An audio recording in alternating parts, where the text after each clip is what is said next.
సముద్రమంత ప్రేమ ముత్యమంత మనసు ఎలాగ దాగి ఉంటుంది లోపల.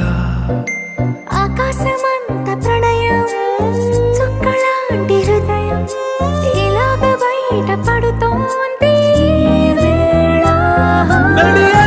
లాంటి ప్రాణం నడి మేఘానితో ప్రయాణం. ఇక నా నుంచి నిన్ను నీ నుంచి నన్ను తెంచలేదు లోకం. జల జల జలపాతం నువ్వు సెల సెల సెల ఏరుని నేను సలసల నువ్వు తాకితే నన్ను పొంగే వరదైపోతాను.